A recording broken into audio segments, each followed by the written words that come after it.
हर एक देश की सरकार चाहती है कि उसका देश तरक्की करे, जिसके लिए वो समय समय पर अपनी जनता के लिए नई स्कीम और प्रोजेक्ट्स लाती है। आज के इस वीडियो में मैं आपसे बात करने वाला हूँ एक ऐसे ही मेगा प्रोजेक्ट के बारे में जो बनाया तो गया था आम जनता की भलाई के लिए, लेकिन आम जनता उसकी सुविधा लेना ही नहीं चाहती है।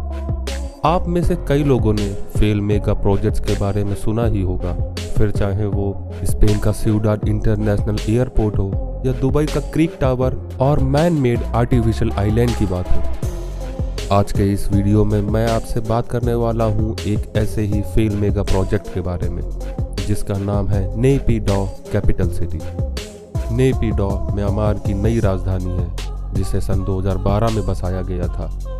नेपिडॉ का मतलब वहाँ की भाषा में राजा की गद्दी होता है। जब म्यांमार की सरकार को लगा कि उसकी राजधानी में बहुत ही कम सुविधाएं हैं तो उन्होंने अपने देश के बिल्कुल मध्य में नई राजधानी बसाने की शुरुआत करी। इस नई राजधानी में 20 लेन जितने चौड़े हाईवे, आम जनता के लिए घर, बच्चों के लिए स्कूल, हॉस्पिटल्स और वो सारी सुविधाएं जो एक मेट्रो सिटीज में पाई जाती हैं, सब कुछ थी।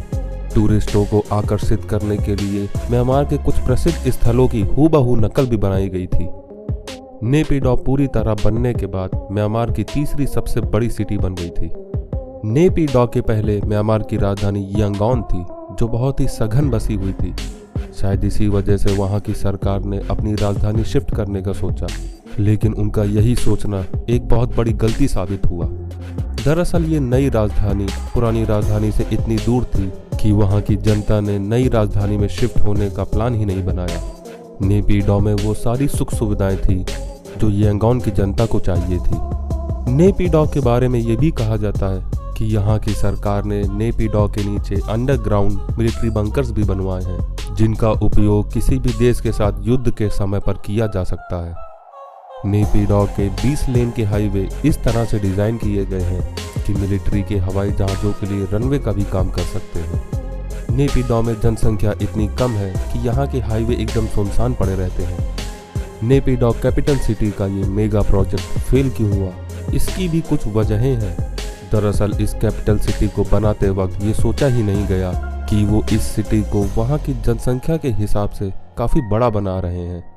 नेपिडॉ के फेल होने की एक ये भी वजह है कि वहाँ पर पब्लिक ट्रांसपोर्ट की काफ़ी कमी है, जिसकी वजह से आम जनता ने वहाँ पर बसना ज़रूरी नहीं समझा, क्योंकि किसी भी देश में वहाँ की जनता पब्लिक ट्रांसपोर्ट का सहारा लेती है। म्यांमार की गवर्नमेंट नेपिडॉ को कैपिटल सिटी बनाते वक्त लगता है ये भूल ही गई कि उनको पब्लिक के लिए पब्लिक ट्रांसपोर्ट की व्यवस्था करना बहुत ज़रूरी है। नेपिडॉ में एक बिल्डिंग से दूसरी बिल्डिंग तक की दूरी इतनी ज़्यादा है कि अगर आपके पास खुद का वाहन नहीं है तो आप वहां जाने की सोचेंगे भी नहीं। शायद यही एक वजह है कि वहां की जनता ने इस नई कैपिटल सिटी को सिरे से नकार दिया। समय के साथ साथ नेपिडॉ में लोगों की जनसंख्या बढ़ रही है। आज के समय पर नेपिडॉ की जनसंख्या 10 लाख से भी ज़्यादा की है। इसके बावजूद इसके इतना बड़ा होने की वजह से ये ज़्यादातर सुनसान ही नज़र आती है। जहां एक तरफ म्यांमार की बाकी सिटीज में भीड़ भाड़ है, वहीं नेपिडॉ एकदम सुनसान है, जिसकी वजह से टूरिस्ट इसे देखने आते हैं। नेपिडॉ के इतने सुनसान होने की वजह से इसे घोस्ट सिटी ऑफ म्यांमार भी कहा जाता है। ऐसी ही एक घोस्ट सिटी चाइना में भी है, जिसे बनाया तो गया था चीन की बढ़ती जनसंख्या को बसाने के लिए, लेकिन किसी वजह से वो सुनसान रह गई। इसी तरह के फेल मेगा स्ट्रक्चर्स पूरी दुनिया में फैले हुए हैं। क्या आपने कभी इंडिया के फेल मेगा स्ट्रक्चर के बारे में सुना है? इसके बारे में हम बात करेंगे एक अलग वीडियो में।